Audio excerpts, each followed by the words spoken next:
Hello साथियों।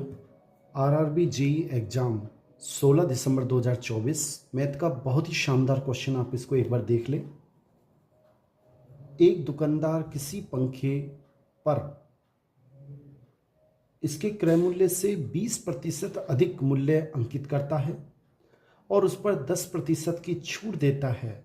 यदि यह 150 रुपये का लाभ अर्जित करता है तो पंखे का अंकित मूल्य ज्ञात करो। साथियों, सबसे पहले मैं मान लेता हूँ कि क्रय मूल्य उस पंखे का 100 रुपये है। ये मैं खुद मान रहा हूँ अपनी तरफ से। एक दुकानदार किसी पंखे पर उसके क्रय मूल्य से, क्रय मूल्य हमें दिया नहीं है, मैंने उस पर मान लिया क्रय मूल्य उसका 100 रुपये है, 20% अधिक मूल्य अंकित करता है। तो अंकित मूल्य कितना हो गया? अंकित मूल्य 20% अधिक अंकित करता है। 100 प्लस 20, 120 रुपये वो अंकित करता है और उस पर 10% की छूट देता है। छूट देगा कितने की? इसका 10% छूट, 120 का 10% होता है 12 रुपये। 120 उसका 10%, 10/100, 2 जीरो से 2 जीरो, 12 रुपये की छूट देता है।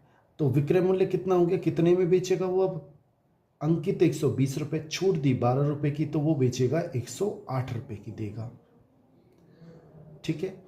यदि लाभ, अब लाभ हम इस जो हमारा है, हम पहले हमें बात कर लेते हैं कितने का लाभ हुआ। 100 रुपये की उसने खरीदी, क्रय मूल्य 108 रुपये की बेची, तो लाभ कितना रुपये का हुआ? 8 रुपये का। ये हमने हमारी तरफ से किया है।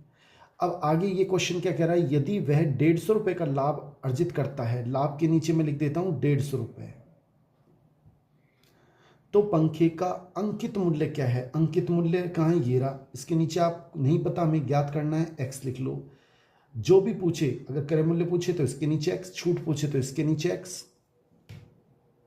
अब हमसे अंकित मूल्य पूछा है तो इसके नीचे x। बड़ा आसान है। इसको इससे गुणा करेंगे 8 × x और इसको इससे करेंगे 120 × 150। तो x बराबर कितना आएगा? 120 × 150/8। साथियों, 8 का भाग जब इसमें देंगे तो 8 एकम 8, 8 एकम 8 और 8 पंजा 40, 15 बार जाएगा। और 15 को 15 से गुणा करेंगे 225, 1 जीरो ये वाली, यानी कि 2250 हमारा बिल्कुल सही आंसर है। ए ऑप्शन बिल्कुल ठीक है। साथियों, क्वेश्चन अगर अच्छा लगा हो तो इसे लाइक जरूर करें। थैंक्स। और चैनल को सब्सक्राइब करें। थैंक्स।